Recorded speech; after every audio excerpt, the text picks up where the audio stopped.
这是个妖孽，杀了他！派人去啊！杀了妖孽！石云辉，身为大祭司，通敌叛国，你可认罪？我不认。我石云辉，自15岁起便登上这大祭司的位置，为陈国鞠躬尽瘁10载，绝无二心。王上呢？我要见王上。王上不会信你，师妹，你的秘术也是我长征的垫脚石。别折腾了，还等什么？还不醒醒！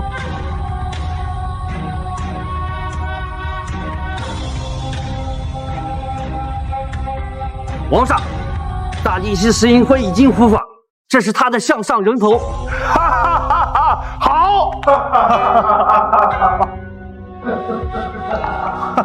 我不可能，不可能！师傅，你说过不会放下我的。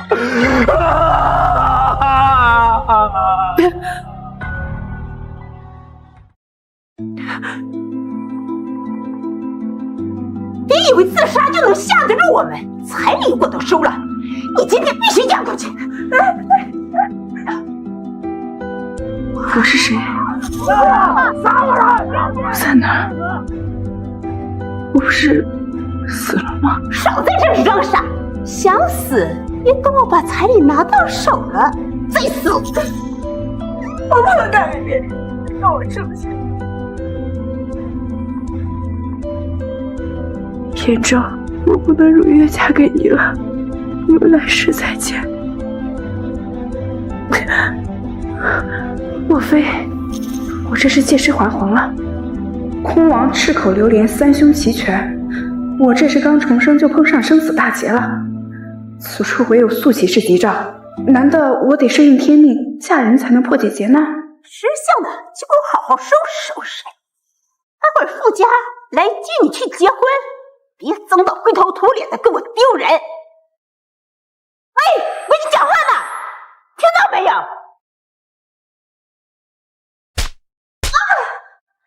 你敢打我！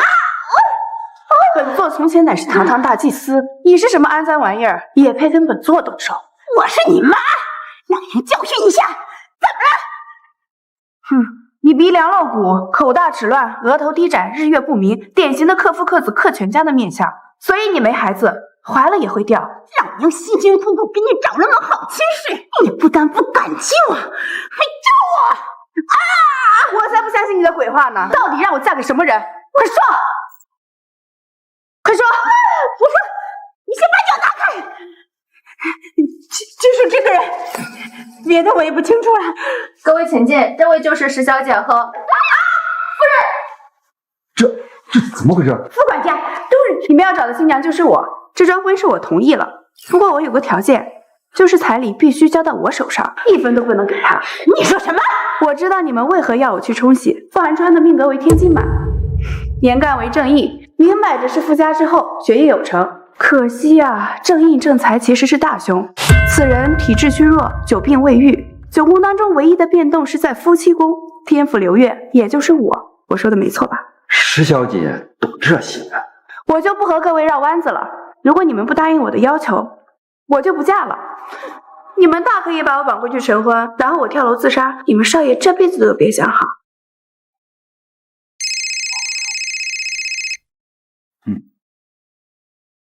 石小姐，您的要求我们老夫人都同意了。那就好，我们走吧。等一下，换身衣服。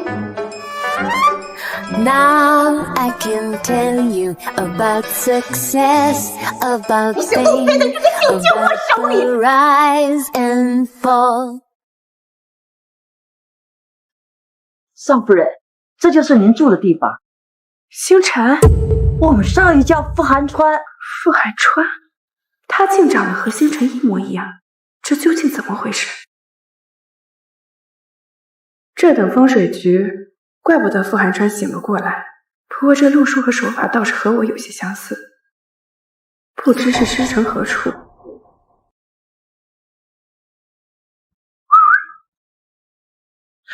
这是俺傅家二老爷的儿子，咱们走吧。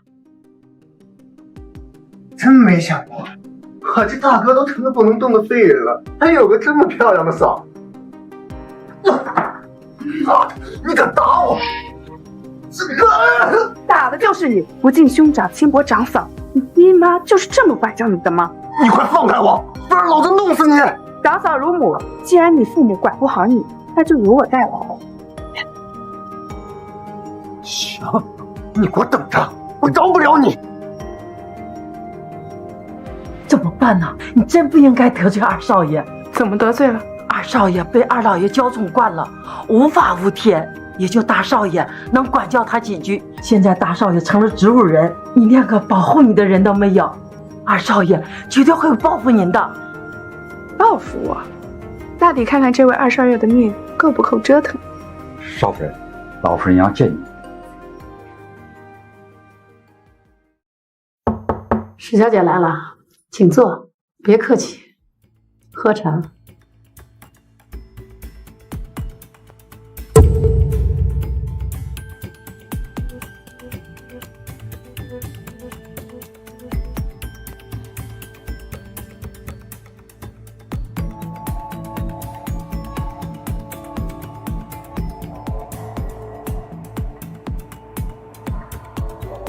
史小姐，第一杯茶不是要倒掉，第一杯倒掉是为了洗茶请杯，可这是绿茶，味道本来就清淡，不堪多洗一遍。何况夫人的毛尖色泽清晰如肤毛，再多洗一遍可就浪费了。不错，是个有主意的。妈，说过多少遍了，让你们稳重些，稳重些。妈，我稳重不了。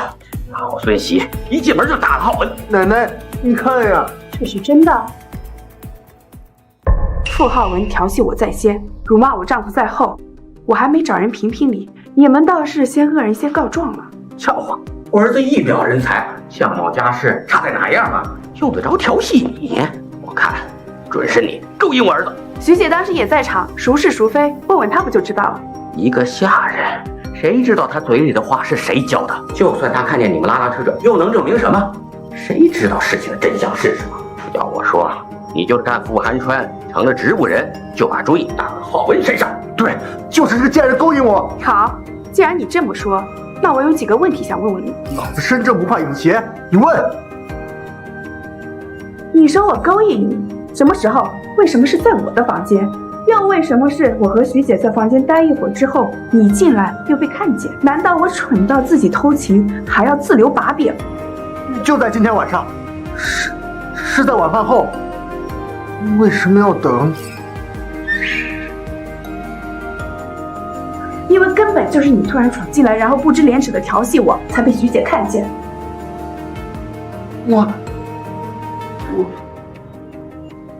栗子，你竟敢做出如此龌龊的事情！我平时是怎么教育你的啊？所有的礼仪廉耻，都让你吃到狗肚子里去！妈，是我的错，没有把这个栗子管好。许小姐，本来我是看看你的生辰八字，可以与寒川冲喜，没想到你做事果断，聪明伶俐，看来是我们傅家识到宝了。奶奶过奖了，现在事情已经解决了，我也已经累了。如果您没有其他什么事情，我就先回房休息了。好好好，去吧，有什么事呢，直接叫徐姐就可以了。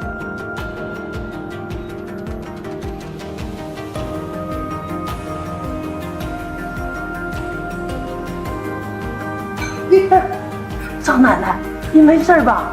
你怎么会在这儿？你的房间啊？我不是要回房间，本来是要找些东西的，走着走着就来到这里了。你找什么东西？跟我说一声啊！那你帮我找些东西，最好是紫檀木的，和一些麒麟貔貅样式的最好。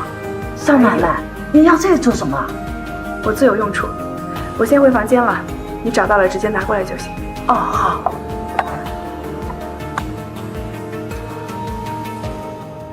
这些东西都是二老爷叮嘱过的，要特别注意。不行，我得赶紧去告诉二老爷。二老爷出事了！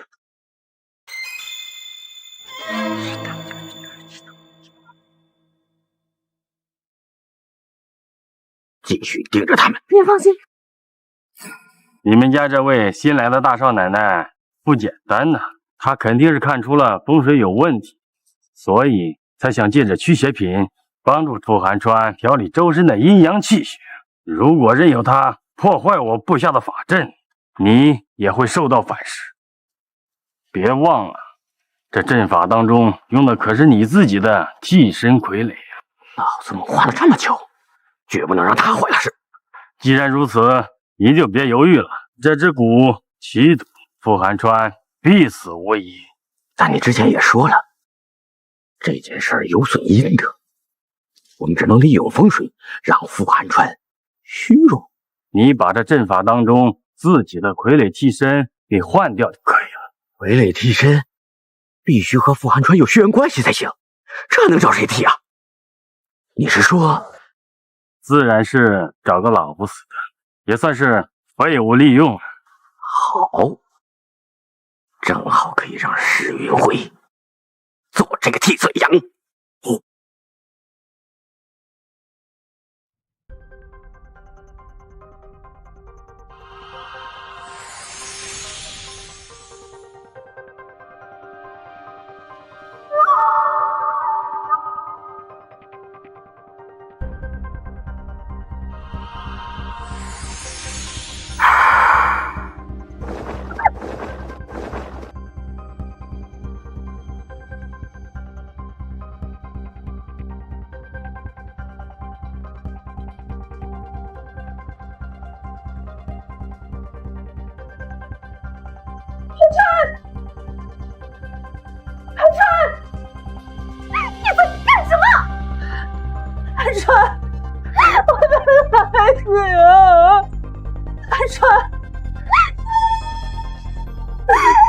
我觉得他有问题，竟然直接对寒川出手。是你杀了我的孩子，我要傅寒川体内中的这个叫魔焰虫毒，如果不是我及时挖出来，他连半天都撑不到。你说这个东西是我儿子身体里的？大嫂，你听他，我看他就是故意想让寒川早点死，好和我们分家产。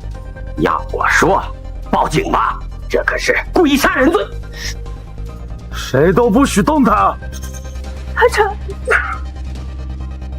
寒川，你怎么样？留这么多血，能不能我？妈妈这就找人给你报账。寒川呐，你正好醒了，你可得管管。石云辉，他趁着你昏迷，想要你的命啊！你看看你身上的血，要是我们再晚来一会儿，你的人就没了。昏迷的手我已经听全了。二叔就不用再说了。还有，石云辉嫁给的是我，不是傅家，我们之间的事还轮不到你插手。你这是什么话？我可是为了你好。你要是为了他好，那就先把蛊虫的事情说清楚。蛊虫和我有什么关系啊？寒川身体里的蛊虫虽然被挖出来了，但是母虫还在。子虫吸血食髓，母虫则滴水不沾，杂物不碰。所以饲养母虫需要一个密封的陶罐，外用蜂蜡黄纸包好才行。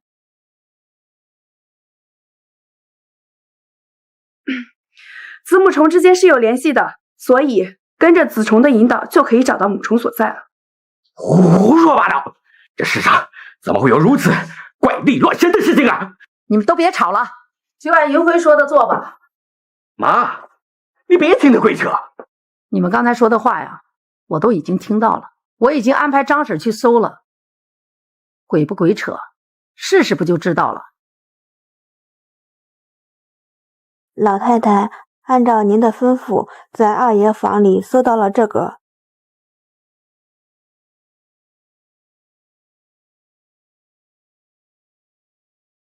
傅清昌，这个是从你床底下找出来的，你给我说说这到底是怎么回事？我也不清楚啊，这一定是栽赃陷害。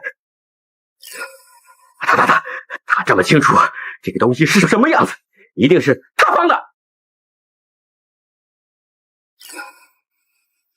怎么了这是？对，一切都是我做的，是我找了风水大师在家里布置了阵法，就是让傅寒川昏迷，然后傅家实权拿捏在手。怎么回事？我的嘴怎么不受控制了？石云辉把我的计划给破坏了，我就用了蛊虫，可以趁机杀死傅寒川，嫁祸给石云辉。一箭双雕。那这个布偶，害人的事有损阴德，肯定不能用我自己的名字。那个老婆死了，本来就没几年活头了，正好用他的名字最为划算。傅寒川死了变成鬼，也缠着我，要缠就缠着那个老婆死的。哎呀，你死了！哎呀，你死了！不是的吗？不是真的。小女有妖术，我刚刚是被控制的。能控制你的嘴，能控制你的心吗？敢说上面不是你的字迹？为了这件夹子，你3番5次的惹事端，可我次次都原谅你，以为你会洗心革面。现在看来，是我错了。妈，你什么意思？我都已经道歉了，你还不肯原谅我是吗？事不过三，我已经给过你5次机会了，你可以走了。从此以后，我们傅家不再有傅倾城这号人，永远不要再回来。好，我走。我和大哥都是你的儿子，可你次次都偏袒大哥，这也就算了。有了浩文和韩川之后，你又偏心韩川，在你的眼里，从来就没有我们一家。我偏心？你大哥是为了你才死的。你当时跟我说的好好的，要把韩川和浩然都当成你自己的孩子，可是结果呢？你出州下蛊，你就是这么对待自己的孩子的吗？乃是你们逼的，找个理由就不让我去公司，是大哥的主意吧？别以为我不知道。你自己几斤几两，你不知道吗？傅家不缺你吃，不缺你穿，你为什么非要到公司去祸害呢？看看，就是偏心，就是不承认，你们早晚会后悔的。韩川，你给我等着，我是不会放过你的。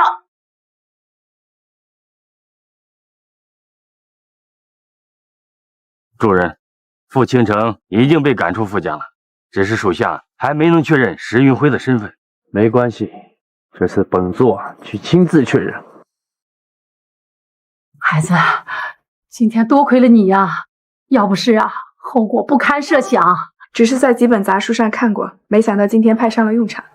我就知道，就是瞎猫碰上死耗子。别人说巧合，那是自谦；你要是说巧合，那就是忘恩负义。妈，我就是……你要是没有徒手挖蛊虫的魄力，你就给我闭嘴！妈，行了，跟我上去把上个月的账对对，别在这碍眼了。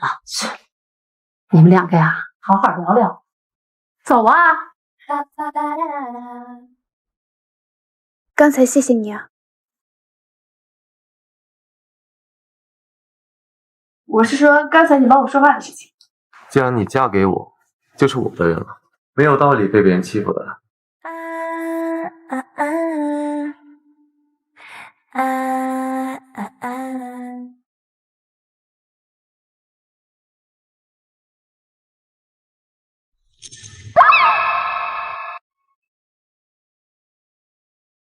夫人下手也太狠了。傅少爷看来是伤得不重啊，自己能照顾好自己。那我先走了。他其实有问题的，真的。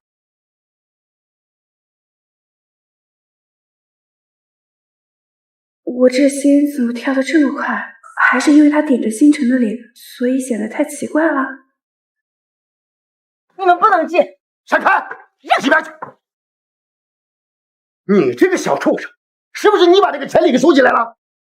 爸，我明天要交学费了，我现在呢？钱，天天就知道要钱，没钱你带。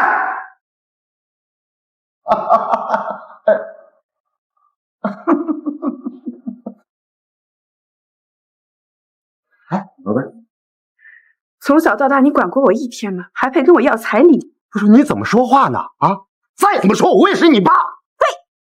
我说你，就算是你对爸爸妈妈有意见，你总不能不管你弟弟。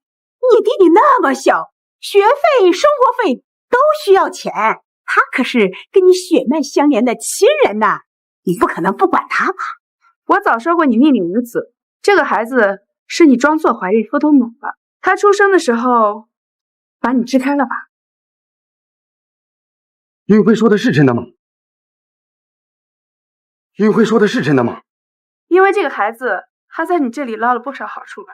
估计把你的皮都扒了一层吧。哎呀，我可是吃了不少苦头啊，又是打针，又是吃药，为了给你生儿子，你因为外人的语气挑拨，你就不相信我了你？跟我在这里扯没什么用，想证明清白，就去那个，在你们这里叫什么亲子鉴定。云辉说的对呀。哎呀，石昊天，你是不相信我了是吧？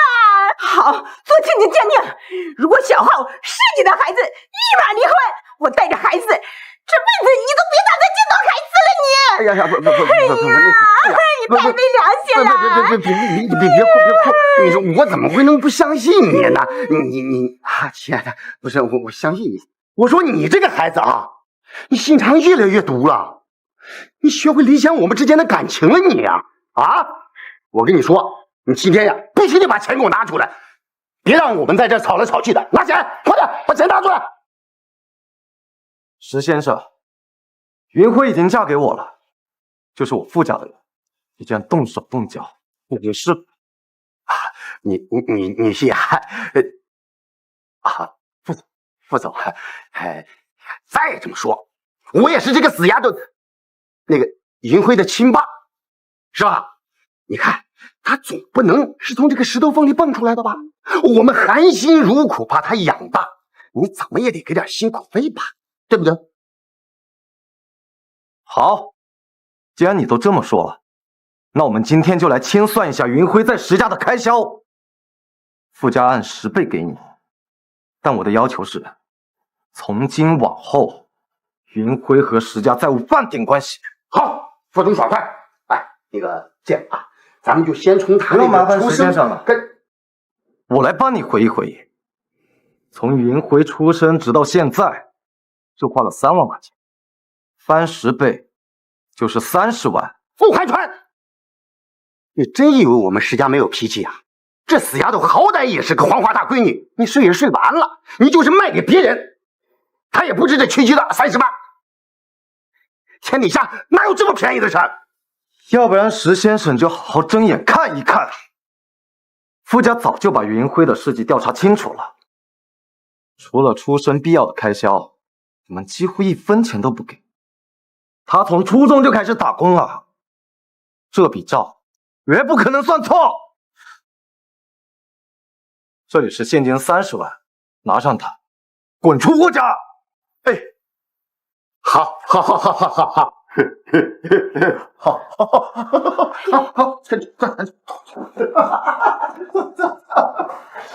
没事吧？韩昌哥哥，韩昌哥哥，你醒了怎么也不让人来告诉我一声？我被关在家里，每天都很担心你。知道了。韩昌哥哥，你是不是还在怪我？但我之前也是没有办法，你不要生我气好不好？你自便。韩昌哥哥，哎，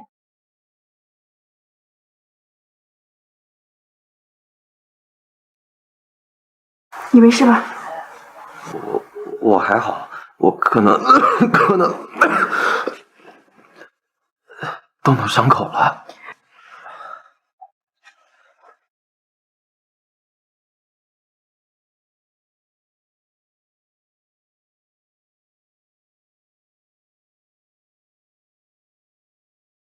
你呀，明明都输惯了，还是这么冲动，一点长进都没有。啊，师傅，轻点。看你还出不出去打架？你不嫌丢人，我出门都不好意思说你是我的徒弟。为了师傅打架，怎么都不丢人。再说了，那帮臭小子口无遮拦，我就该教训教训他们。唉，我出生注定是遭人诟病的，你又何必？不，师傅，哪怕千次万次，只要我在，我就绝不允许任何人诋毁师傅。好，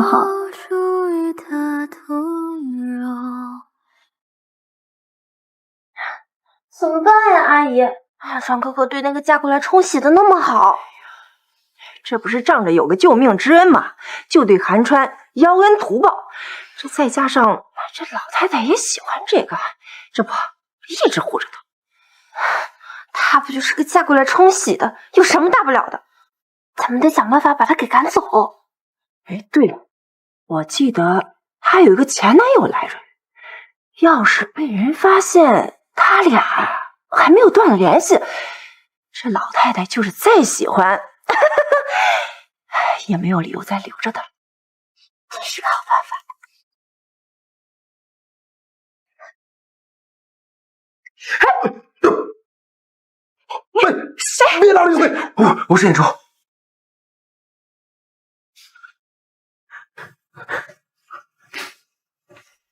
燕州，你快接电话，求求我！你来干什么？我是带你离开的。什么意思啊？当然是带你私奔了。我知道你打我、恨我，是怪我当时没有及时救你离开。可是因为当时我也被困住了。这样，你先跟我离开，之后我再跟你解释。你先给我离开，我以后给你解释天。你不能离开是吗？是不是你夫家逼迫你？买卖婚姻是犯法的，他们这是犯法。我就知道你们两个有问题，来人啊，是会偷人啊！哎，不许走！放开！这是不许走！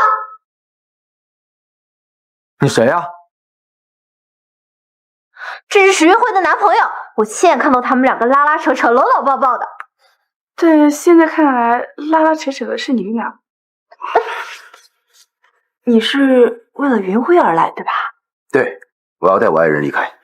你们强迫史云辉，这是买卖婚姻，婚姻法是不作数的。儿子，这强扭的瓜它不甜。既然你现在已经好了，不如就放他们小两口走吧。你看看，人家深更半夜的偷偷见面，这多可怜呀！云辉，过来。你们聊了半天，是不是忘了问我老婆的意见啊？云辉肯定会跟我走的。谁说我会跟你走？我记得傅家是有门禁的，谁放你进来的？我翻墙啊！哎，这不重要。但是别墅区周围是有高达3米的铁网，你也是翻过来的吗？除非你有认识的人，刷着脸带着你进来的。啊，那不如我们去问问门口的保安。够！你不需要知道这些，你跟我走就行了。我知道，那个帮助你的人就在这里面，还是个女人。你帮别的女人遮遮掩掩，不说实话，还说爱，你觉得我会信吗？云辉，我可以告诉你，是苏小姐带我进来的。我是觉得石小姐可怜，想帮她，我也是好心。那你看我夫人有要走的什么意思？还是说你的好心就是对我夫人的栽赃陷害，影响我们夫妻感情？韩川，清雪也是好心办了糊涂事儿，她也不是有意的，你别生气了啊。你们自己找来的人，自己处理。但如果处理不当，我不介意交给警察处理。石一辉，你真的要放弃我们这么多年的感情吗？我们有什么感情？你深夜闯入，算是非法入侵；你强行把我拉走，是拐卖未遂，我还不如买卖婚姻呢。你走吧，我不想见到你了。我知道，肯定是他们胁迫你的，我一定不会放弃的。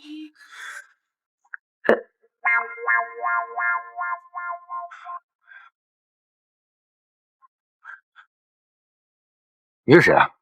我可以帮你你想要的事，但是你得帮我做一个小小的法事。什么法事？骗人的吧？你不要着急拒绝，先考虑考虑吧。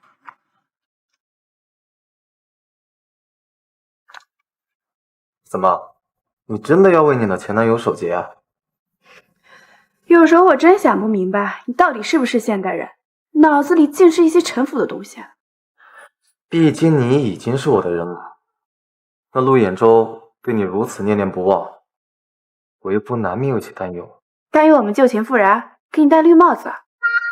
放心，我对他没那方面的好感，对你也差不多。哎，现在差不多也无妨，来日方长，不知你逃不掉了。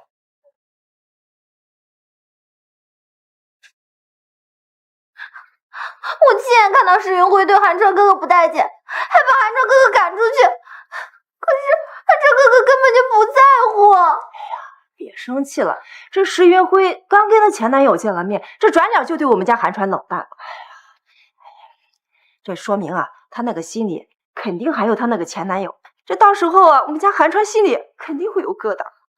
可是刚才寒川哥哥就没有生气啊，这他不是还没有反应过来吗？你换位思考一下，要是你老公也这么对你，你能不生气吗？所以啊，这时候就要看你的柔情小意了。这想当初我和你叔叔也是这么奉子成婚，这过程虽然坎坷，但这结果挺好的呀。我明白了。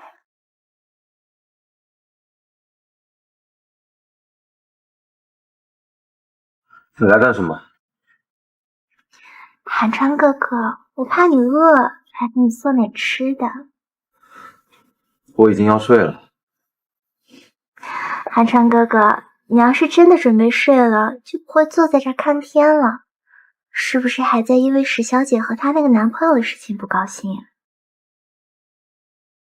我懂，听说是个男人就会对这种事情心有芥蒂。刚才寒川哥哥送石小姐回房间的时候还被……难道是……行了，我累了，太晚了，回去吧。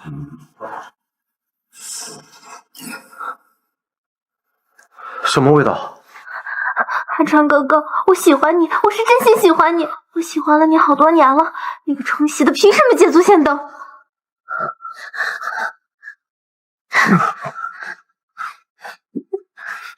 寒川哥哥，之前和你退婚是我不对，但是呢，我也是被逼的。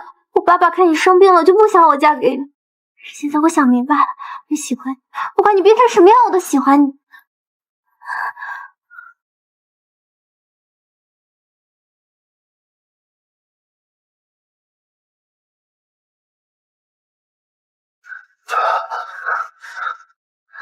寒川哥哥，寒川哥哥。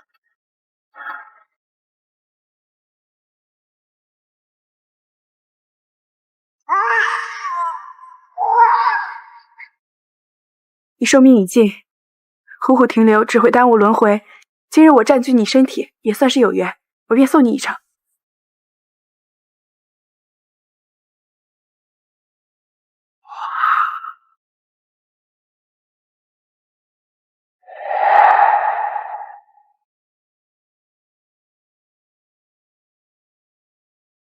水鬼殊途，你与陆远舟的缘分已尽，万事莫要强求，我定会为你寻一好去处，来世自有富贵。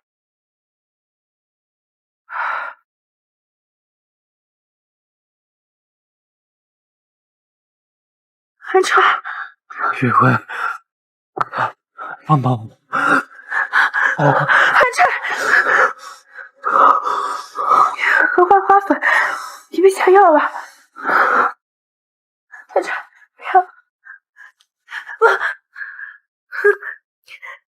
寒川，别！这人呢？哥哥都被下了药了，还能到哪儿去？苏小姐，有人说少爷急匆匆的去少夫人房里了。这个贱人、烂人！一个只会抢别人未婚夫的小三，凭什么能跟寒川哥哥在一起？苏小姐，您别放弃啊，咱们还有机会。这石云辉不是净爱搞些风水八卦之类唬人的东西。继续说，过2日就是老夫人寿宴了，正好老夫人也迷信这些。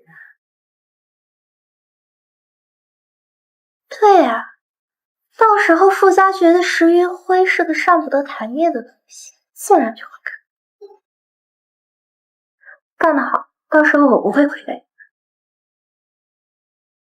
这就走，提裤子不认人呢。这件事情只是一个意外，我不会追究你责任的。你倒不如追究我责任。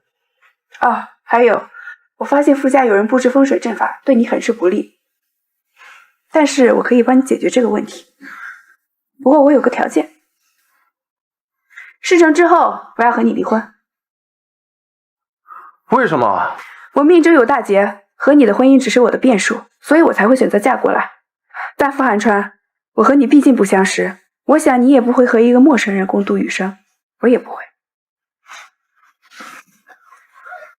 哼，陌生人，最熟悉的陌生人吗？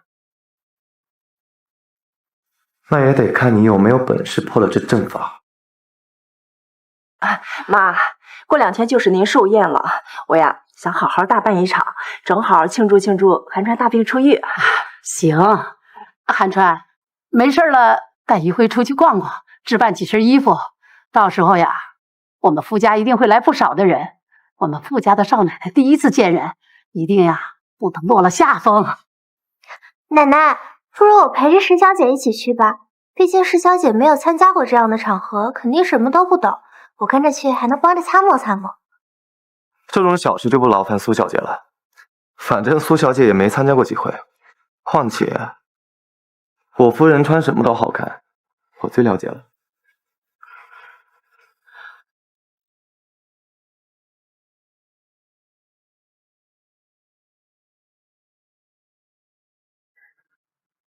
喜欢什么就尽管试试。我给你接个电话。好。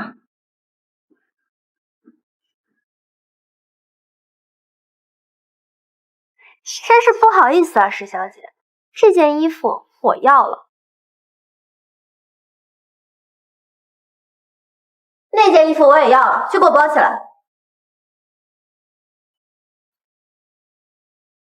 这位小姐喜欢的所有衣服我全都要了。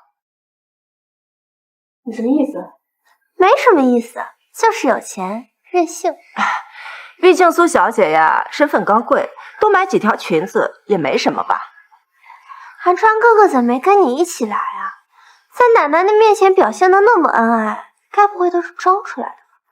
和你有关系吗？怎么和我没有关系？寒川哥哥本来是我的未婚夫，要不是你横插一脚。麻烦你搞清楚，你们没有结婚是因为你们苏家毁约在先，你们嫌弃傅寒川是个植物人，现在跑到我面前又当又立算什么？你也挺奇怪的，您的儿子被他羞辱又怠慢，您在这里还撮合他们破镜重圆，您到底图的是什么呢？我夫人真会说呀。寒川，妈妈是怕你以后后悔。这苏家悔婚，这晴雪她是不愿意的，她也是个好孩子呀，毕竟你们还是有感情的。妈，我早就说过很多遍了，我们没有感情，还是说你非得信他的那些鬼话？阿姨，你先别说了，你越说寒川哥哥就越生我气。夫人喜欢什么，尽管买，我们也有钱，也任性。等着吧，石元辉，你很快就会被赶出傅家。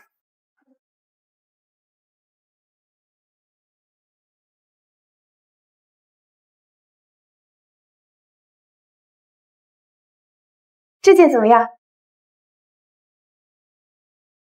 好看，来试试这件。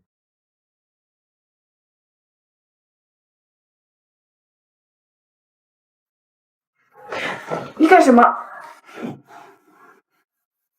这件衣服不太好脱，我来帮你。不需要，你先出去。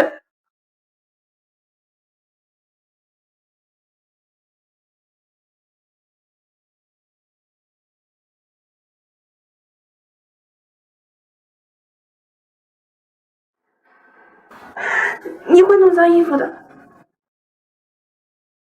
我已经都买下来了，反正都花了钱，还可以弄得更脏。奶奶的寿礼还没有准备好。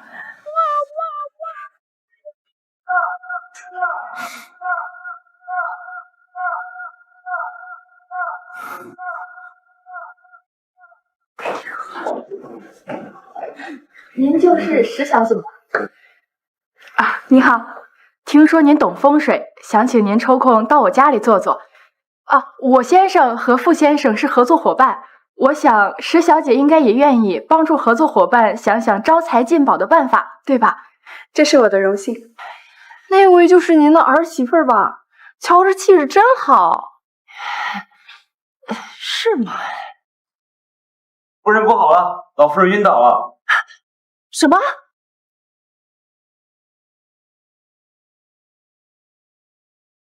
医生，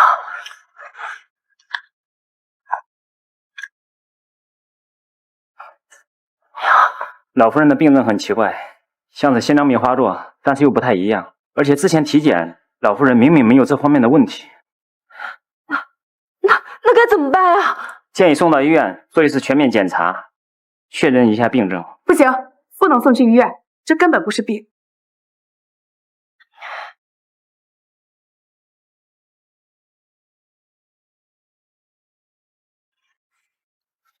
这明明是被下了降头。这位小姐，都21世纪了，我们还是要相信科学，别封建迷信。少在这装神弄鬼，这明明就是画上去的线。赶紧把他带出去，免得在这耽误医生看病。急什么？让他讲讲，也没什么损失。如果不及时处理，这条线会越来越深，会把动脉和气管割破。老夫人根本撑不到做完检查，而且根本检查不出来什么东西。怎么可能？这又不是什么小说，还降头！别以为自己会什么风水和卜卦，就可以在这儿胡说。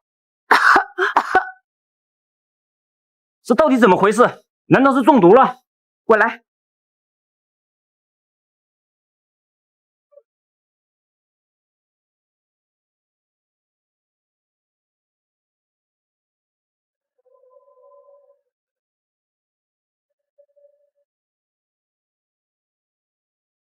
就这，完事儿了。我这是……奶奶，你刚刚被人下了降头，是云辉救了你。好孩子，多亏了有你啊！去把保险柜的文件拿来。是，本来我是想在寿宴上当众宣布的，现在出了这个事儿，我只能在这儿说了。这是我在富士集团15%的股份，现在全部交给你了。奶奶，这太贵重了，你赔得起。你们别信他，你干什么呀？这一切根本就是他自导自演。奶奶的降头也是他下的，这只是刚才在他房间里搜出来的东西。这东西是你拿出来的，我看分明是你故意栽赃陷害吧。汉川哥哥，你怎么能这么想我？这是刚才我带下人们一起在他房间里搜出来的。大家都在忙着照顾奶奶，我就想，如果凶手就在现场，肯定没有时间去处理这些东西，所以我就带着下人去搜。果然在房间里找到了这个东西。好啊，你石云辉，我妈对你不好吗？啊，你竟然这么恶毒！妈，你还给他什么股份呀？直接就把他送监狱得了。阿姨，你也别生气，下降头这种事情，警察来了说不定也不信。再说了，现在奶奶也没事，就把她赶出去算了。做人也不要太绝。那也不能这么轻易就放过他。来人，把这个脚夹精的腿给我打断扔出去！把这个脚夹精的腿打断，给我丢出去！我看谁敢动他！你们戏演完了吧？该我了吧？什么演戏？我看你现在是无法自证清白了，所以开始胡编乱造。好，那我想问问，二叔被赶走之后，这些东西是怎么处理的？是拿去收起来，暂时放仓库了。是谁？几点送到仓库里？也是我。二老爷的东西多，我一个人是做到晚上9点多。啊，也就是说10点之前，这人偶都在你的视线范围内。是的，那就不是我了。什么？昨天晚上9点钟之后，云辉便一直跟我在一起，直到天亮。那可能是我搞错了。他现在倒要问问苏小姐，这个误会怎么造成的？可能是有谁想陷害石小姐，但是脑子不聪明，给看错了。啊，情了血也是好心办坏事呀，就这么。我知道，所以也没想为难苏小姐。苏小姐回去可以给你父亲说一声，今后合作的事儿我看就免了。我们两家呀，尽量也划清界限。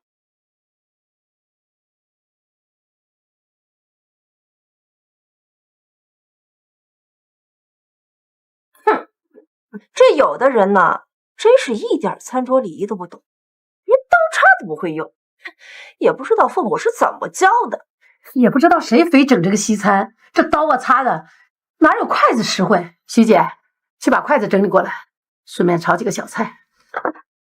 云慧，你年龄不小了吧？是，我看你们感情这么好，不如趁热打铁，把孩子给生了。我们以后是要要丽华公司的管理权。为什么？我们商量好了，毕竟丽华是自家的牌子，我们也放心。到时候让云辉设计一些婴儿房用品，直接丽华公司后场打板，很方便。你小子想的够周到的呀！到时候我走了，看你怎么圆上这个话。老夫人，石先生和石夫人拜访，让他们进来吧。嘿嘿嘿，那个云辉呀，爸爸回去好好的思考了一下自己啊，觉得这么多年呀，确实对你是疏忽了。那个，所以呢，我们登门向你赔礼道歉啊。道歉就不必了，上次不是说好了，我和你们石家再无瓜葛，你也不必装着一个好父亲的模样，看着怪恶心的。不是，我说你这个小猪，云慧呀，这就是你的不对了。父女俩不要这么计较嘛。你看你爸都跟你道歉了，你也不要得理不饶人。10几年的苛待，一句道歉了就轻飘飘的接过去，你们两口子还真是如出一辙的表演。行了行了，别吵了，都是一家人，传出去也怕别人笑话。哎，就是嘛，你看，来，韩川呀，最近工作忙不忙？我听说你们公司现在弄了一个什么那个新手机，是不是啊？第9代 AAL 还在测试中，怎么了？韩川呀，我跟你说，这个新机预售啊，那肯定有很多顾客疯抢。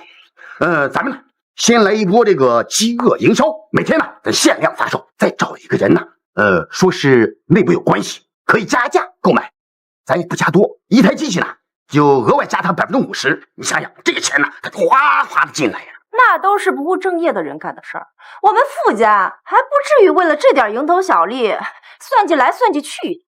哎呀，亲家母，你看你这话说的，那蚊子腿再小也是肉嘛！你赚钱，为了赚钱，喝这……别说了，傅家还没沦落到用这种方法糊口的地步。不是，你又不知道做生意，你懂啥呀你呀？既然年轻一辈都有想法，叫他们放手勤干了。咱们年龄大了，就别插手了。这家人真不识好歹，赚钱的生意都不做，可惜了这么好的机会。你们想做的事，我可以帮你们。原来地球是圆的，而且还能产生磁场。这是傅寒川的笔记，他也会。傅寒川，你别闹了。你怎么知道是我呀？我闻到你的气味了。气味？洗衣粉吗？我从不喷香水。每个人都有自己特殊的体味，这是鼻子灵敏的才能。那让我也闻闻你的味道。嘿，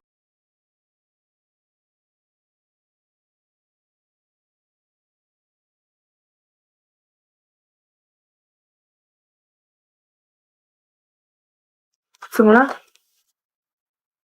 公司出了点问题，我去处理一趟。怎么回事？总有种心神不宁的感觉。这事情竟然和我有干系。傅寒川，等等我！副总，网上出现了多起爆料，说咱们新上线的9代电池出现了问题，出现时间长会发生爆炸，目前已经有5起事故了。这几项受损手机的报告都有问题，供应商不对劲。手机编码也有问题，有可能是假货，但也有可能是手机恶盗贩子他们拆出过零件。总之，先把爆炸手机的残余碎片送去质检，然后安排产品部召回所有已售商品，务必要把群众损失降到最低。明白。对了，副总，警方那边来人了，正在会客室等着他。我先过去看一看，等等我。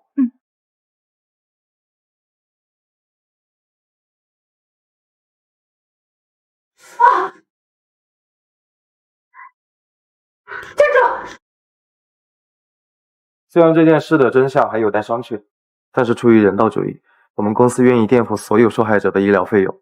我相信司法机构和人民警察会证明我们公司的清白。副总能这么说真是太好了。听说您还召回了所有的已售产品，真是非常感谢您的配合。没什么，这是我应该做的。对，您的夫人石云辉小姐在吗？怎么？我们接到了匿名举报信，说这件事情的参与组织者是石云辉小姐。你是石云辉？石云辉，这就石云辉，俺就石云辉。怎么了？好啊，就是你卖的假手机，害得我女儿脸严重烧伤，她才5岁啊！太不要脸了！为了钱，什么丧尽天良的事都做得出来。这是你还老子免费的。赔钱！赔钱！你到底在说什么？我还有事情。还在逃避责任，打死他！打死他！打死他！打死他！打死他！揍他！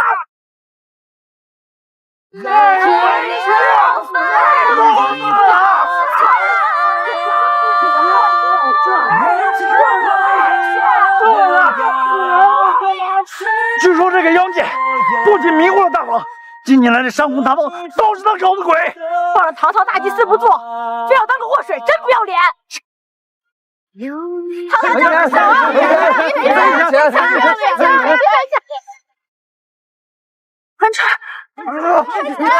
赔钱！我知道，各位因为手机爆炸的事情而愤怒，这件事情我一定会给大家一个交代。但是在真相大白之前，我绝不允许任何人污蔑我夫人，否则报了警，我看谁先完蛋。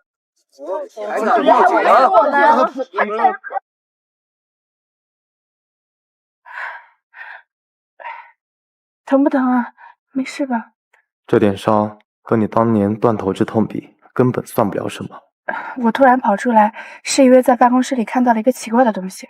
你到底怎么了？我真的没事，就是被包抡了几下，又不是什么臭鸡蛋菜叶子。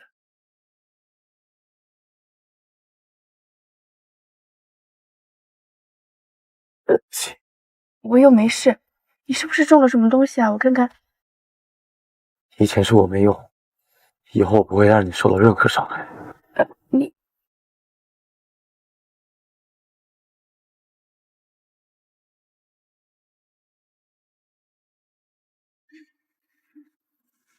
怎么回事啊？大侄子，你要骗大家到什么时候啊？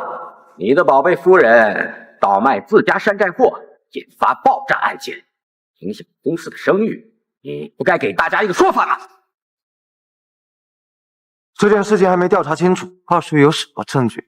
妄下结论，你已经被傅家除名了，这里没你说话的份儿。呸！老子是被指名，但是股份还在，就还是个股东。现在老子以股东的身份，要求你必须立刻处分他，不然你就辞职算了。你以为你是什么司法机关吗？所有人都回去工作，否则薪资扣1周。不战！实话告诉你吧，引发爆炸手机的供应商已经找到了。供应商亲口承认是从石云辉手里拿的货，这上面有他的手印。这真的是老板娘吗？他们这么缺钱？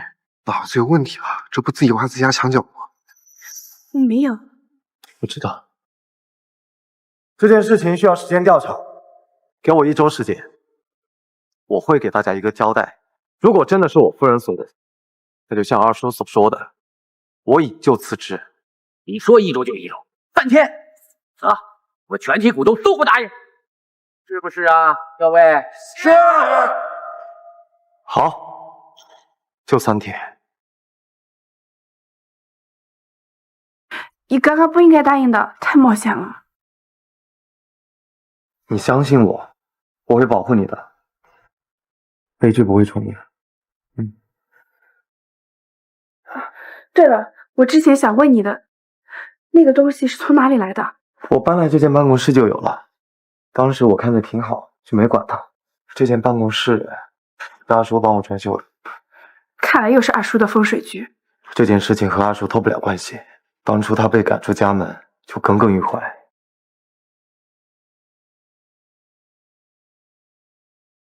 副总，你让我没跟踪的那个人就发现了。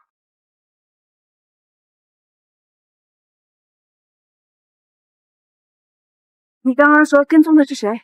你还记得上次在街边围堵你的那群人吗？我发现有一个人举止怪异，就找人盯着，没想到真的有线索。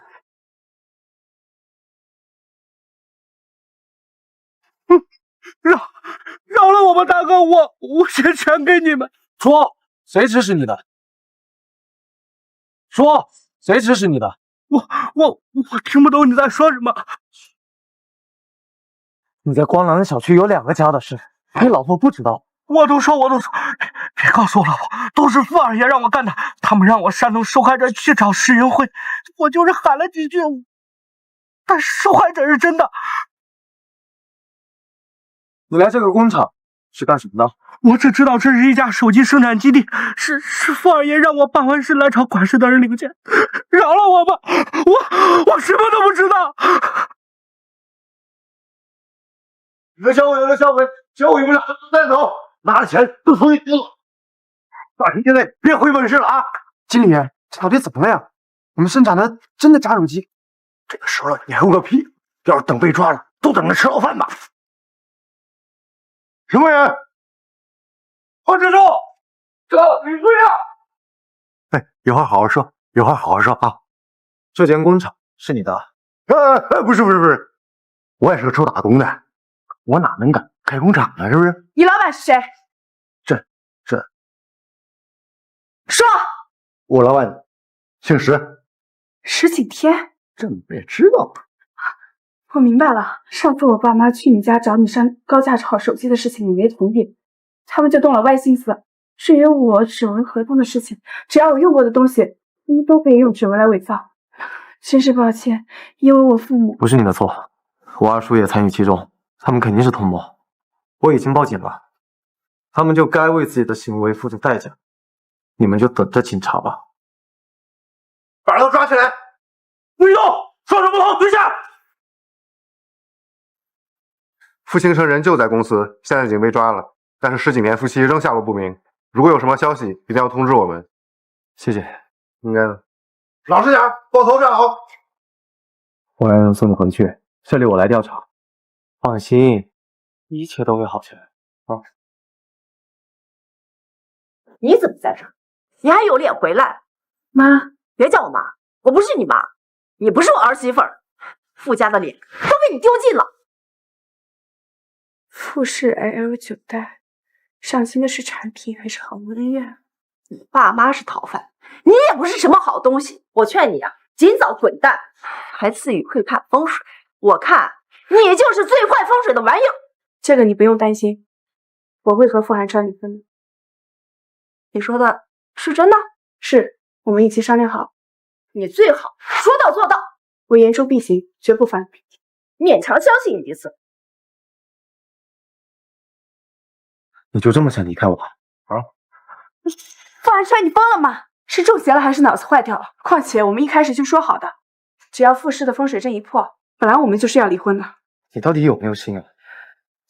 这些时日发生那么多事情，你还是对我的好无动于衷，你就没有一点点喜欢我吗？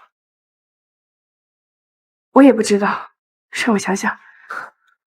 好，我不逼你，在你想清楚之前，不许再随便跟我提离婚。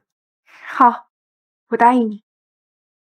真恶心，一看就是石云辉自己搞事被发现了，让爸妈去顶罪。也有可能真的是石云辉父母犯罪了，当女儿的能大义灭亲也很了不起了。嫁进傅家也算是进豪门了，傅家真是倒8辈子血霉娶你这个货色。害人之哎，别看了，都是一群人瞎吵。什么是舆论？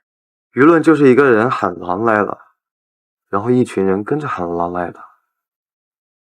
但是真正见过狼的人，可能就那么几个，或者根本就没有。所以永远不要在乎别人说了什么，他们知道的真相，永远不如你的。已经快3天了，还没有消息吗？警察办案也是需要时间的。况且二叔已经伏法，3天之约不用管了。那不好，当时看着的员工那么多，说到不做到，会影响你在公司的。这么担心我呀？那也是为了我的事情。不过我有一个办法可以快速的找到他们。是什么？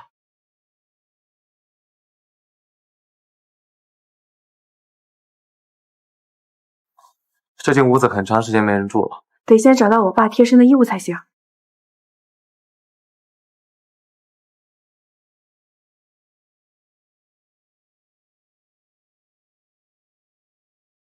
你看这个行吗？啊，用这个吧，他们肯定在一起的。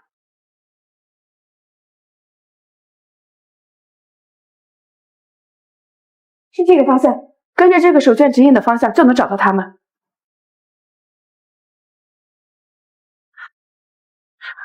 在那边，站住！啊！你们是怎么找过来的？哎呀，我求求你们放过我吧！我也不知道，不是那个都是付倾城他让我干的，他说能赚点小钱。哎呀，我也不知道他会爆炸呀！所以你更应该回去自首，指证付倾城，争取宽大处理。可是我你是从犯，量刑不重的，可要是逃跑的话，可就不一定了。老公，你别信他，这人都死了，怎么能从轻处理呢？我可不要进监狱！触犯了法律就应该承担后果，逃得了一时，逃不了一世。你就忍心你的儿子以后见不到父母，生活在辱骂之中吗？那你得答应我一个条件，用你的嫁妆养我儿子。可以，你一定要说到做到啊！老公，小豪他是我买来的。抓住他们！是，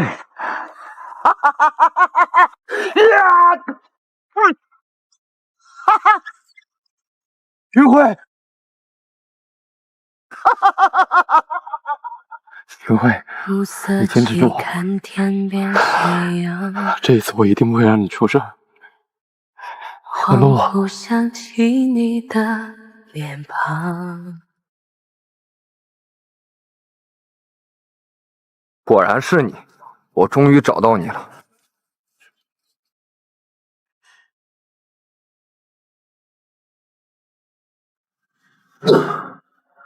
这么保护云辉的吗？你是以什么身份来说这些话的啊？管我什么身份？你如果保护王云辉，我一定带他离开。你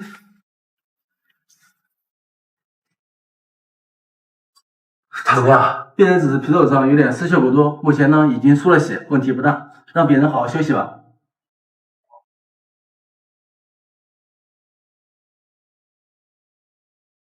这法阵竟然如此庞大，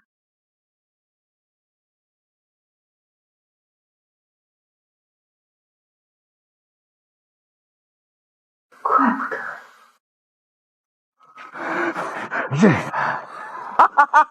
我的生死大劫原来是在这里。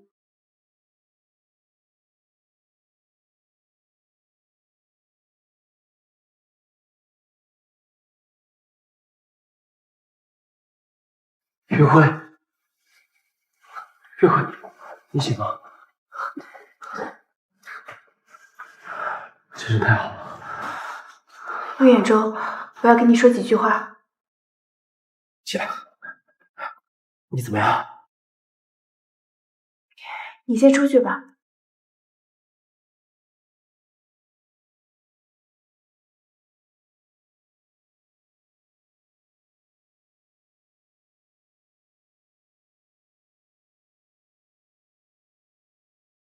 你是不是最近遇到了什么奇怪的人？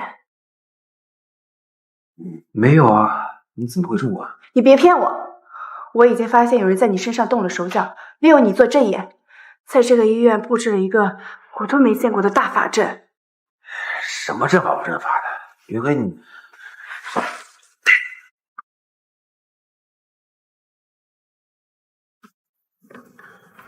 现在你明白了吧？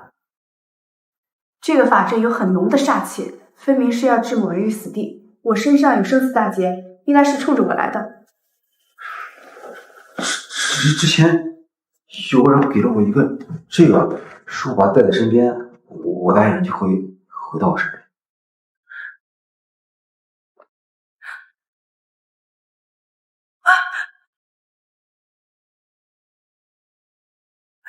好久不见，师妹。是你，施红玉。你以前不是最喜欢缠着我，叫我师兄吗？怎么现在改叫名字了？你居然没死，果然是你偷走了我的幻灵术秘卷。是啊，长生的滋味实在是太好，只要有了幻灵thuật，哪怕肉体死了，灵魂也可以永生。可惜那秘卷是残品，这肉体越换越感觉虚弱，逆天而为，自然要付出代价的。不，只要我能再次找到8次全阴的人进行献祭，就能彻底永生。只是没想到，当年在陈国献祭的人是师妹你，如今几百年过去，献祭的还是你。哈哈哈，这就是你我天大的缘啊！师妹，你可要好好珍惜啊！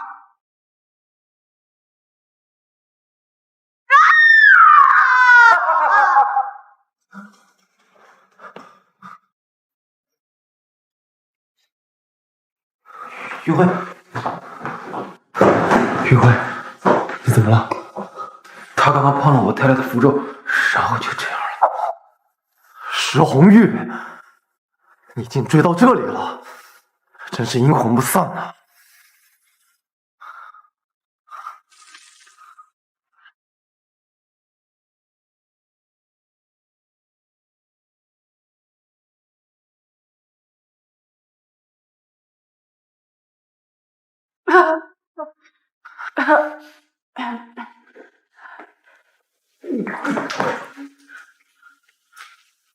星辰，你是星辰，星辰，星辰！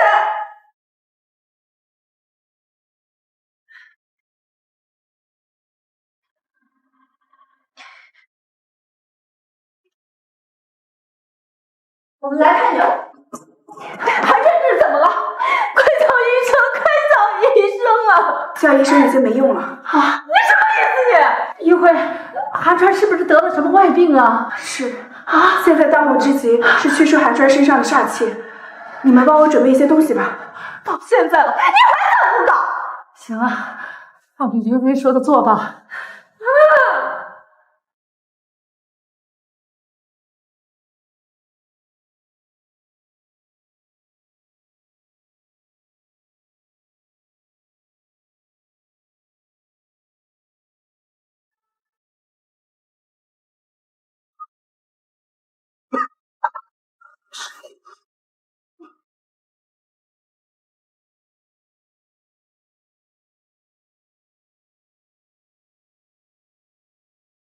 师傅，不是你师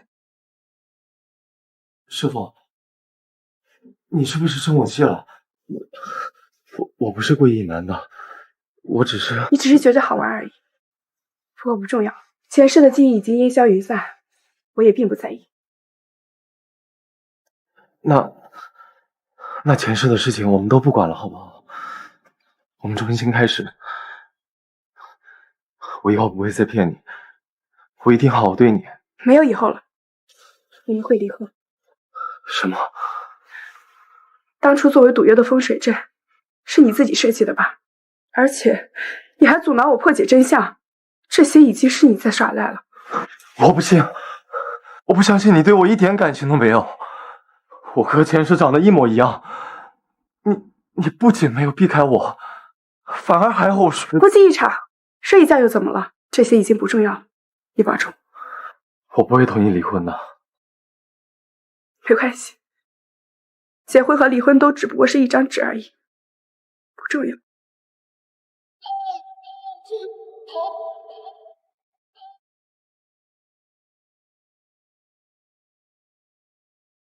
你离开我就是为了他吗？有什么不对吗？拍的是之前的那个史云辉，不是你。傅先生，我劝你做人能想开一点，不要强求别人。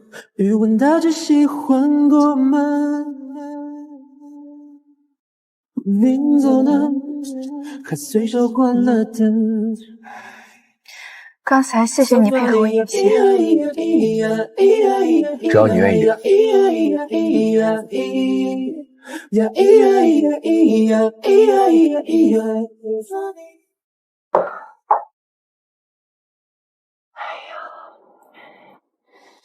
石云辉到底为什么不要寒川哥哥了？还不是因为和前男友又旧情复燃了。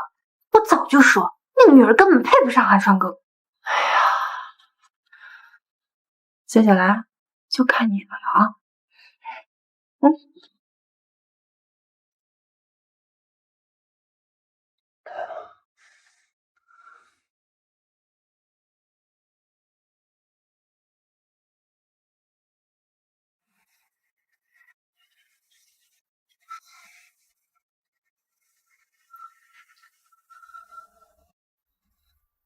你来干什么？我来看看你啊，寒川哥哥，那个女人不值得你这样。有的时候你回头看看，说不定还有更好的呢。回头还有更好？是啊，我是真心喜欢寒川哥哥。行，那就结婚啊！啊？反正我是单身。结婚又不犯法，还是说你不愿意啊？我愿意的，寒川哥哥，我就是太高兴了，我现在都感觉好像……我不想听你说这些，你去准备就行。好，我这就去。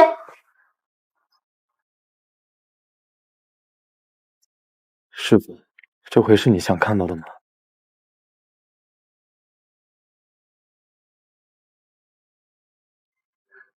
我已经到了，你在哪里啊？哎呀，这么巧，石小姐也来这家餐厅吃饭。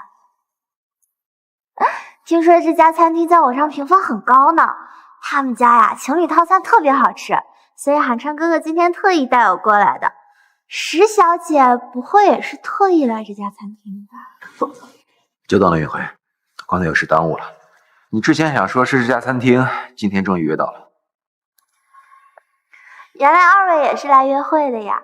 也是，之前看石小姐那天走的那么干脆，看来两位感情正浓呢。先走了。想讨美人欢心，也得先提前做功课吧。陆先生，云辉从来不爱吃这些清粥小菜。谁说的？你刚刚来的太慢了，所以我就先来了。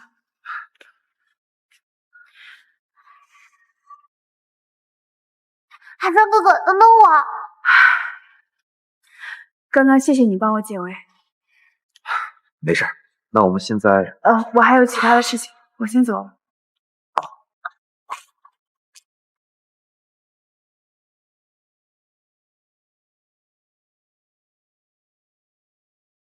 哎，你不是走了吗？寒川哥哥，你刚才走那么快干什么呀？你自己回去吧，我还有事要办。什么事情？我跟你一起。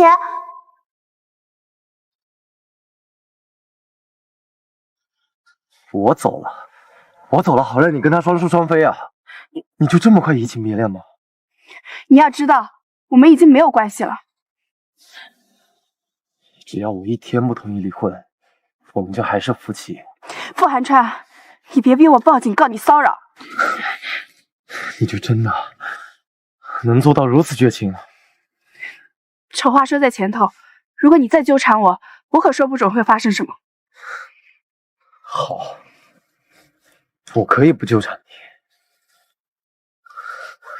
但是你能不能答应我最后一件事情？好，你先说什么事？请你用师傅的身份和我再相处最后一天，我不会做任何过分的事情。我只希望你能弥补我最后的遗憾。好，但是这是最后一次。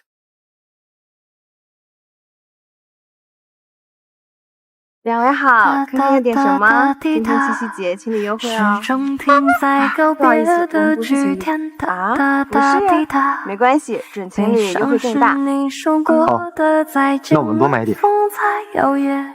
好的，你还要什么？过沙滩边的指尖，你在我身边，青涩过的一夜，师傅，落在眼前。我知道你喜欢这个。幻想过靠近你的画面，时光渐走远，慌乱过的执念。看这个兔子好可爱，好像你啊！那颗星辰飞上了地平线，还不走？不是要去放花灯？曾看见那天那夜，那在我耳边许下的誓言，以及随流星消失在天边。你所谓的遗憾，就是一盏花灯。我的遗憾太多了，师傅休沐日那天没能买到的酸枣糕，我们相识的第一个8月15没能在一起团聚，还有师傅吉吉礼那天，我想送你一个亲手制作的簪子，结果快完成的时候弄断了，太多了，遗憾太多了。我不知道短短1天时间能做些什么，倒不如像许多个夜晚那样，在夜市闲逛，然后放一盏花灯，就结束了。回去吧。怎么了？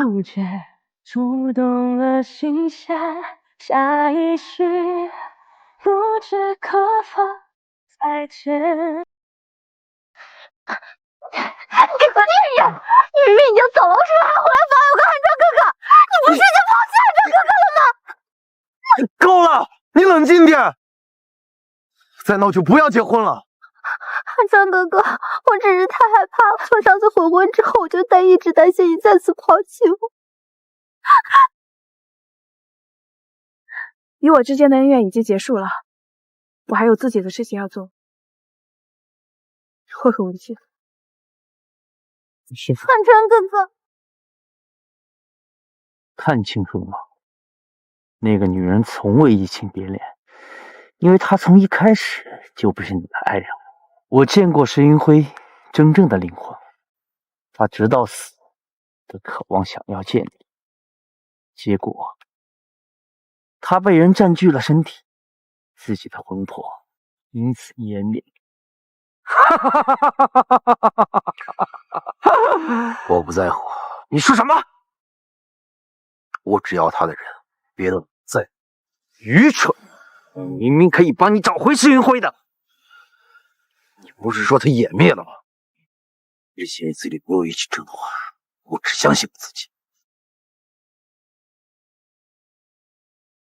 你跑不掉了。你到底想干什么？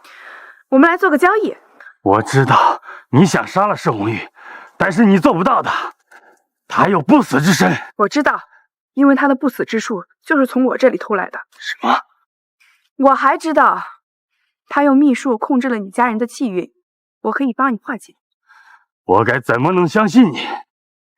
我往上数3代都被施红玉控制，我们不是没想过反抗，可是到了我这一代，只剩下我这么一个独子，我不能再冒险了。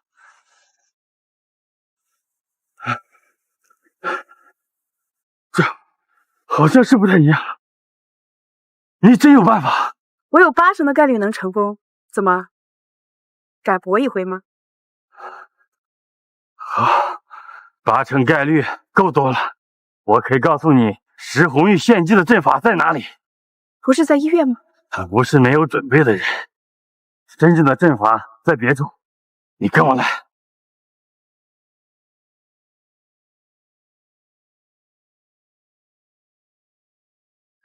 这就是献祭阵。哇，这里有结界！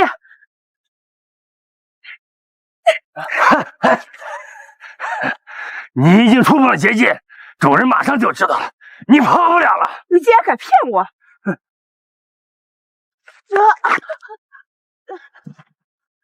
主人，是我没用，让他破坏了阵法。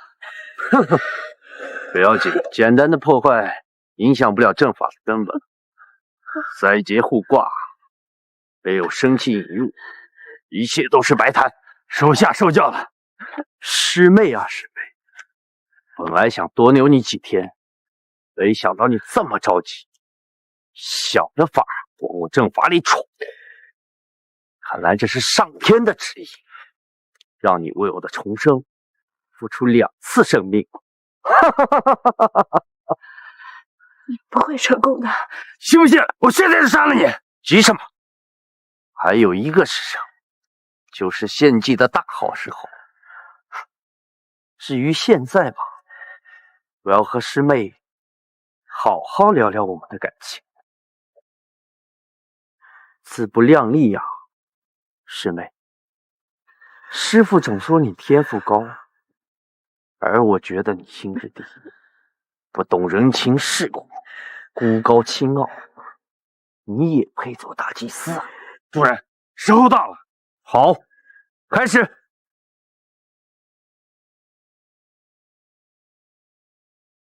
傅寒川先生，您是否愿意苏清雪小姐成为您的合法妻子？我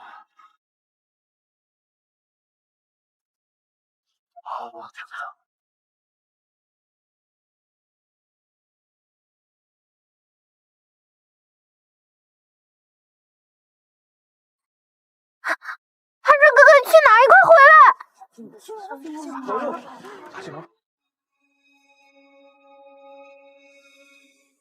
哈哈哈哈！我就要成功了，再有1次献祭，我就长生了！哈哈哈哈！怎么回事？阵法怎么逆转了？贺天斗，你人呢？快暂停阵法！主人，您说过的，阵法一旦开启，便不能暂停，否则会有性命之忧。背叛我，你会付出代价的。我就是付出太多代价，才明白只有杀了你，我才能获得自由。就在刚刚，我偷偷的将自己的生气注入阵法，必换你命丧于此。疯了！你真的疯了！不要，都是我的！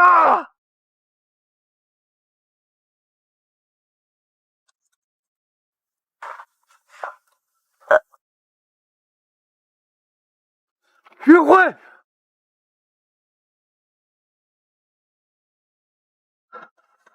云辉，这是幻灵阵。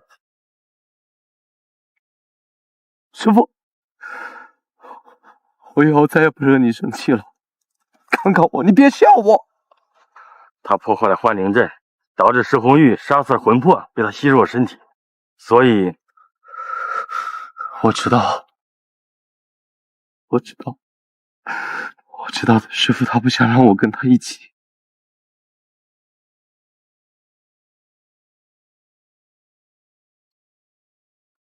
石映辉帮过我，这个人情我会还的。以后有什么事需要我会尽力帮忙。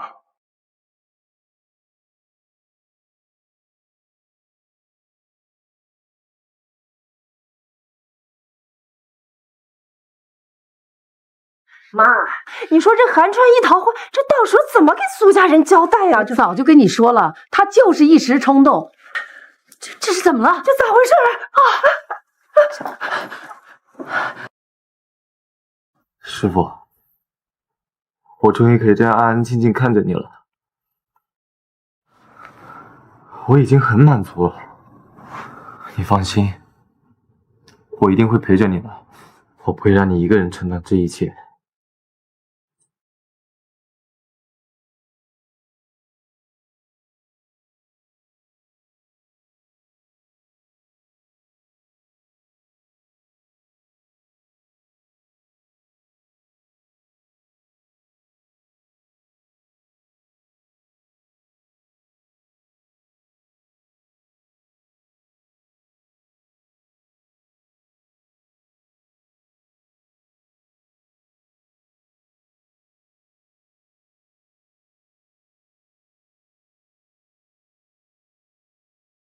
喂。你知道石红玉老巢在哪里吗？知道，怎么了？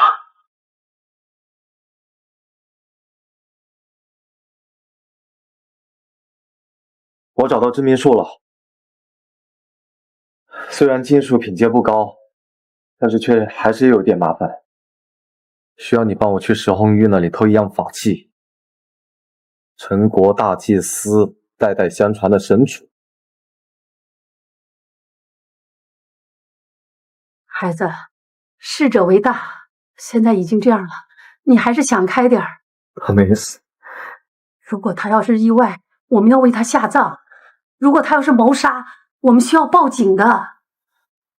他没死。你就这么空守着他，他死的也不安心呀。我说了，他没死。给我一点时间。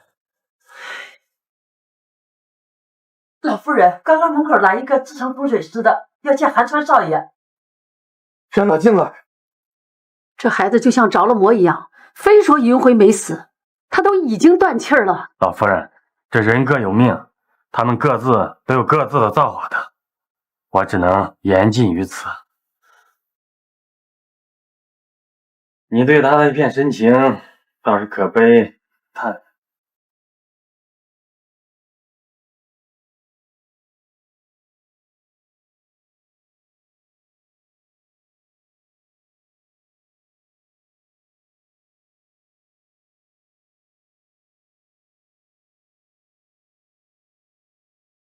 师傅，遇到你之前，我以为我这辈子就这样和流浪狗抢吃的，和乞丐争地盘。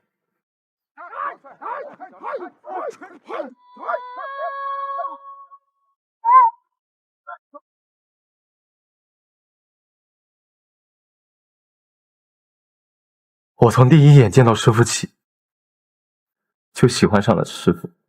世界上怎么会有像师傅这么好看善良的人？一定是仙女下凡来拯救我的吧。可是我不敢说，师傅救了我，我却对师傅心存觊觎。我好害怕师傅会觉得我下作恶心。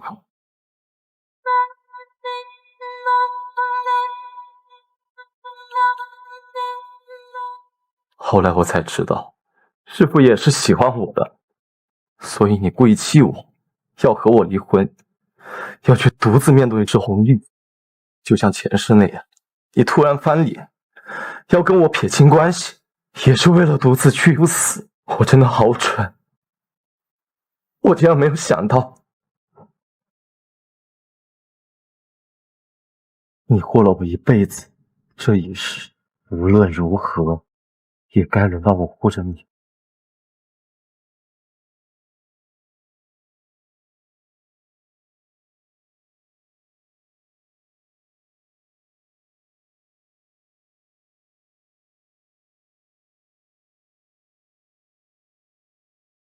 星辰，你怎么这么傻？星辰，姐姐，你没事了？怎么样了？我没事啊。你怎么哭了呀？你这么好看，你不要哭。我是高兴的哭了。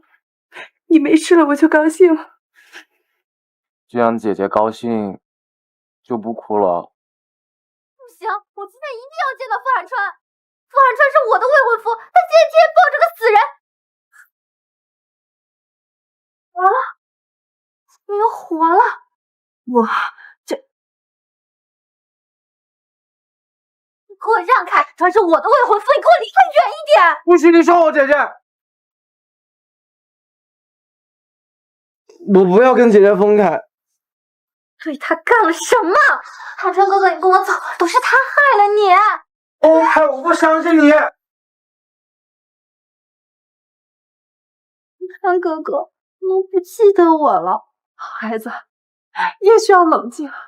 是啊，苏姑娘，真不好意思，这样看来，婚礼是举行不了了。当务之急是治病要紧。徐姐，快去把医生叫来看看。抱歉，大夫恐怕也看不好你。你跟奶奶说真话，寒川到底是怎么了？是不是邪从上身？你赶快帮他驱邪呀！你不是可以看风水，还能治外病吗？你赶紧想想办法救救他呀！我现在真的没有任何办法。来干什么？这动手吗？韩川，住手！韩川，你个韩川，你住手！杰川，你别闹了！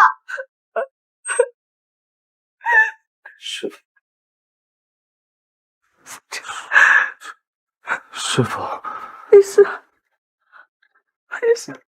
韩川只听他一个人的，只能先把他留下了。可我才是韩川哥哥的未婚妻。这就奇怪了，苏姑娘，你的丈夫失忆之后只记得别人，记不得你，这是苏姑娘的问题。合起伙来欺负我是吧？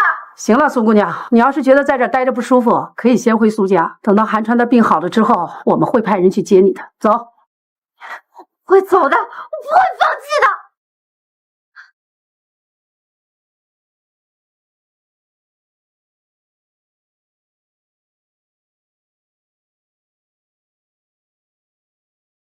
我现在的身份是韩川哥哥的未婚妻，我们两个虽然没有结婚，但是订了婚，这一点你认可吗？认可。我的未婚夫现在因为你变成这个样子，我们两个都因为你受到了伤害，你认可吗？你到底想说什么？我只是希望你有点自知之明的补偿之心。我现在要去照顾我的未婚夫了，你去给我们准备点宵夜，不过分吧？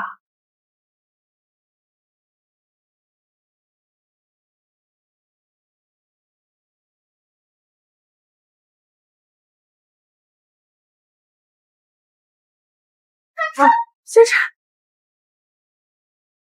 姐姐，这个女人，她刚才还脱我裤子。我只是给你换换。苏小姐，你还是先出去吧。我凭什么要出去？我出去了好让你们两个成事儿。我不许你这么说，姐姐。疯子。是。你在这等着，我去给你拿吃的东西。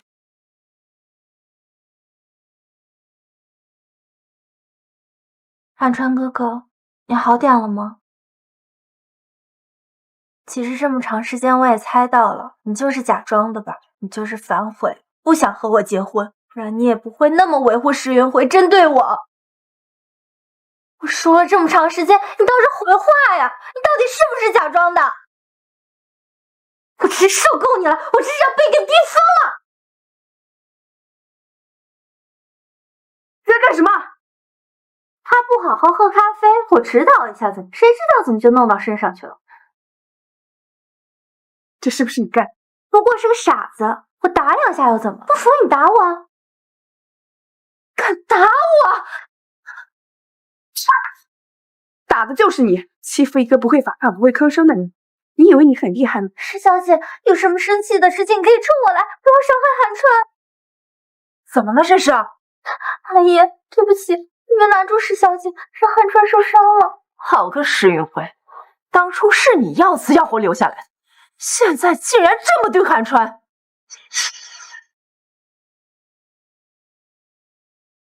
先生，你们都打我！打你？谁打你啊？他打我，还泼我咖啡。姐姐，他之前都不会说话的，肯定是石云辉，是你教他的，对不对？我可以教一个人说话，但我不会教一个人做出害怕的反应。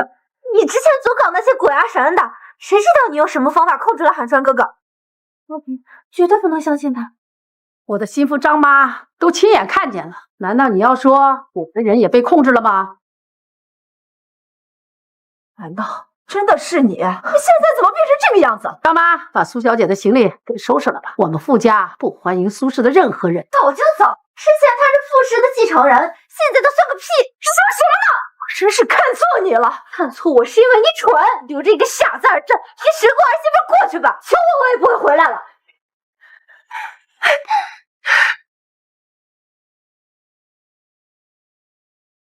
以后没事了，苏清雪已经走了，没有人会欺负你了。以后再有人打你，要告诉我，知道吗？那你现在告诉我，我是师傅还是姐姐？姐姐师傅。你川，奶奶，您来了。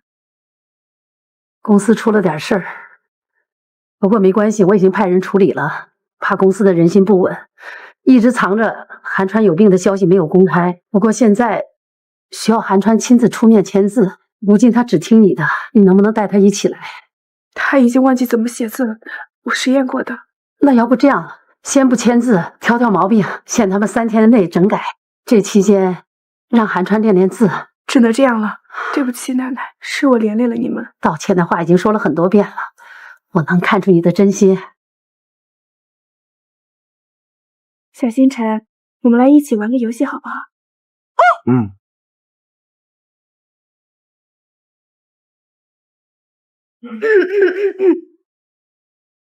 这是什么东西啊？狗屁不是！洗过了。我们傅家又不是扶贫的，什么项目都闭着眼睛偷拿。3天之内交上来一份新的。副总，您能不能细说一下，到底是哪里不满意？我哪里都不满意。可是这个数据已经是我们能做到的最大努力了，再降低的话只会影响产品质量，这个您是知道的吧？我知道啊，但是我今天就是不想接。我不接，那我3天之后再来。3天之后可以。姐姐说呀。好了，老公，该吃药了。我和副总还有点事情，你们先出去吧。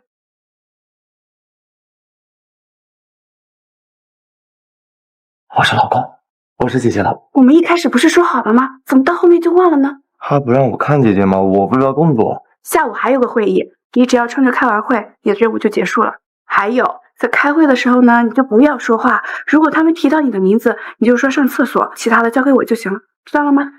我要结算奖励。好，给你奖励。林慧，你要的东西我都已经准备好了。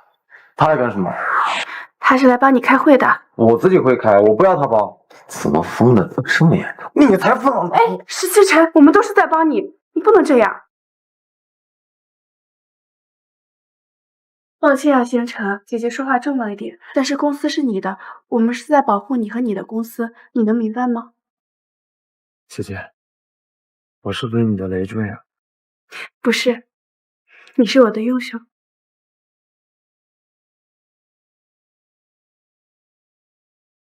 总觉得副总有点不对劲。听说前段时间得了重感冒，情绪起伏较大。重感冒？副总绝对不是重感冒，你信不信？咱今天开会，随便拿点东西就能糊弄过去。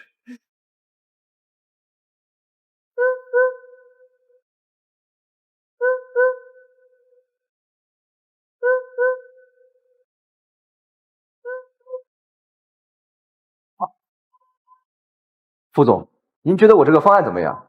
什么方案？推荐蓝牙键盘实现掌中电脑，好像还行。太鸡肋了。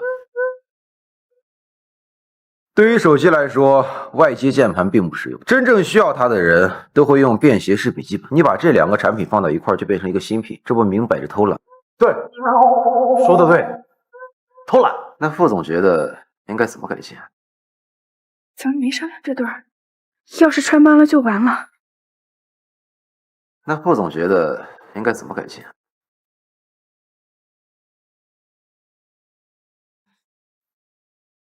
陆总想听我讲改进没有问题，但总得先看看员工自己的思路才行吧。PPT 呢？你刚才说的很好，思维导图调出来我看看。我上周就说了，这周一开会，所以8天的时间你连思维导图都没有做出。副总，我电脑坏了。这个月奖金扣1半，下次全扣。最终方案呢，就用方圆圆的，所有部门下午立刻执行起来。散会。我的奖金啊！姐姐，我刚才演的好不好？你说话呀！我那么听你的话。星辰，你是不是回来了？姐姐在说什么呀？什么回来了？是星辰，你别骗我，你从小都是这样，一撒谎就爱眨眼睛。你是不是回来了？你是不是恢复神智了？别过了，是我回来了。我以为我这辈子都见不到你了。怎么会呢？我怎么舍得十分难过？还好陆眼中没有按照计划行事，我一激动就想起来。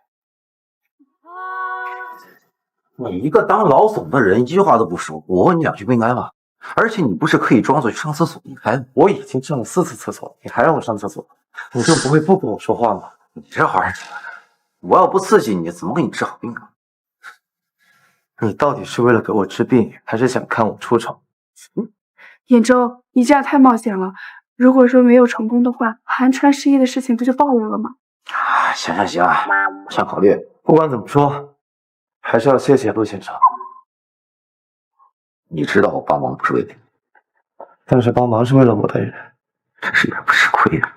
行了，没什么事儿，我先走。没想到这段时间，陆兖州这家伙把复试打理的还挺不错的，几乎没什么纰漏。不过跟我比起来，还是差远了。你呀，王婆卖瓜。那师傅觉得是我厉害，还是他厉害？你厉害，你厉害，好了吧？宇辉，可以出来一下吗？哎，有什么事情是我不能听的？你堂堂富士集团总裁，总不会害怕我这一会儿功夫就把你的宇辉抢走吧？放心。宇辉，东西我都已经收拾好，就差把这个给你。你要辞职？你不是在公司发展的挺好的吗？宇辉，你知道的，我在这里更多原因是因为你和我有私心。宇辉，你有喜欢我，哪怕只是一瞬间。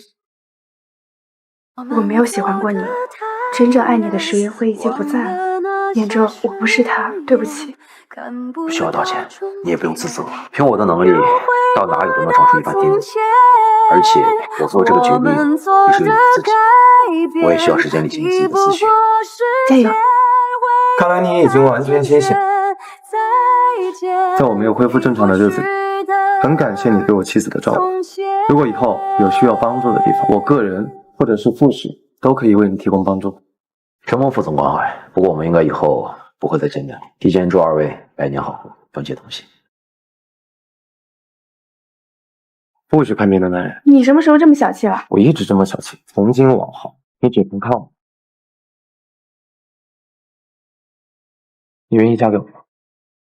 不愿意。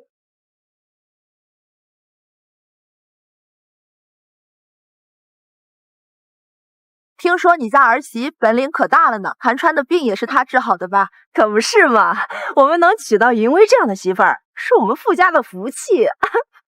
你之前还瞧不上她，现在这态度可不一样了哟。嗨，那都是过去的事儿。老夫人，您怎么最近有时间出来逛逛了？之前见你一面就难了。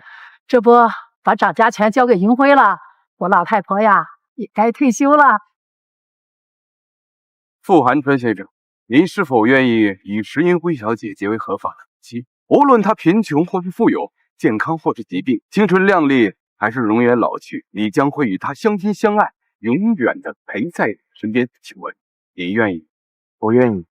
石银辉小姐，您是否愿意与傅寒川先生结为合法的夫妻？无论他贫穷或是富有，健康或是疾病，青春靓丽还是容颜老去，你将会与他相亲相爱，永远的陪在他的身边。请问您愿意吗？不愿意。